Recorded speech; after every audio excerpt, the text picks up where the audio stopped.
This is another view of the Oak Flats, this time from the side of the Coronation Plantation and going around in the general direction of the castle.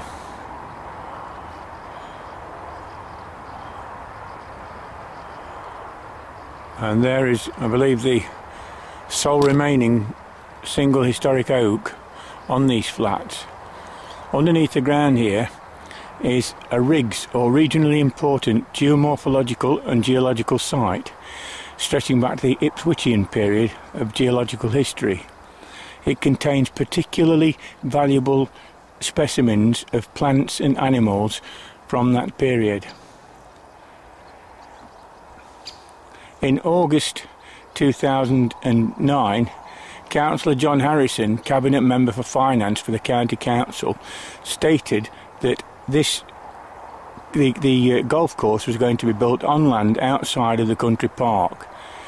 He later made a public apology in the Derby Evening Telegraph, stating that he'd been misled, and he was then given to understand that the development was going to go ahead, possibly go ahead on parts of the country park. He made that public apology in the Telegraph of August the 25th. In January, 4 months later, he repeated exactly the same statement on Radio Derby on the Shane O'Connor show, stating that the golf course was going to be built on land outside of the country park. We protested to the Standards Board for England, to the County Council Standards Committee and to the Ombudsman, and unsurprisingly all three rejected our official complaint that this was breaking the code of conduct of the County Council and was certainly unbecoming of a councillor. And we believe this is deliberately misleading the public about this very important development.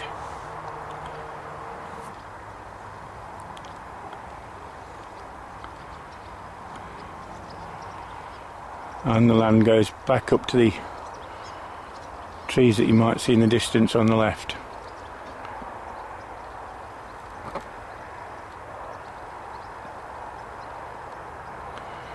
This of course adjoins the wildflower meadow over towards those trees.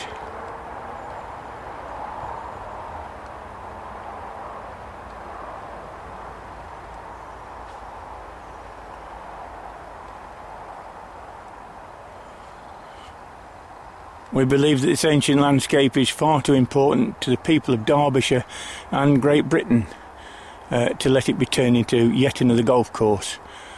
There are 9 golf courses in and around Derby City itself, and if we go over the border into Nottinghamshire, it doubles to 18 golf courses within a very short distance. And there is a further tournament golf course being built a few miles away at Swadlincote. So we really don't need another golf course here at Elvaston Castle. All of this area is country park that you probably didn't even know existed, which is leased out by the County Council, mostly for the grazing of horses. And nevertheless, it is all part of Elvaston Country Park.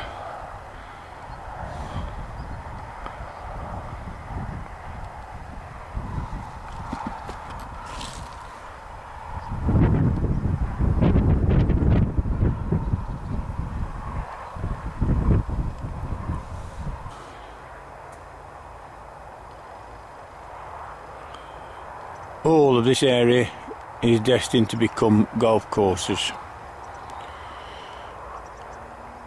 and the council is trying to claim that there's no public access and never has been to this land, which we believe is very misleading and is unrepresentative of the true picture. Here is further pasture land used for grazing purposes.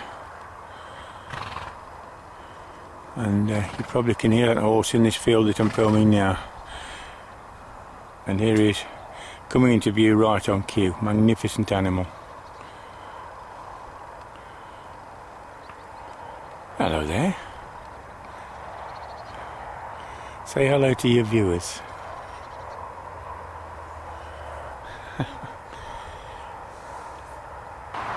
Here is yet another view of the pasture land, which is all part of Elvaston Castle Country Park, And is this, in this instance, is to the far or southern side or southwestern side of the Coronation Plantation.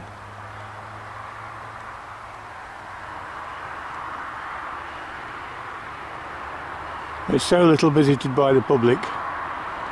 I've just disturbed a fox which ran across the field there and through the hedge before I could get the film running. This is all destined to become golf courses, but is in fact still part of Elvaston Castle Country Park. This is Church Drive, currently a pleasant little cul-de-sac where the silver car is parked at the end of this panorama, but due to become a major thoroughfare for delivery lorries and cars if the golf course and hotel complex goes ahead.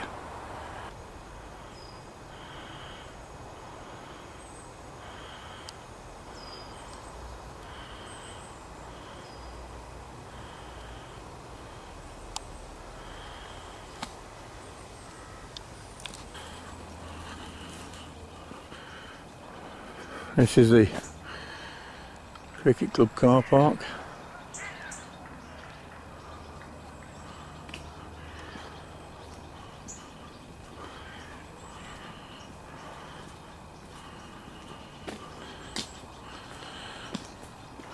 And here is Church Drive, the point where it currently ends.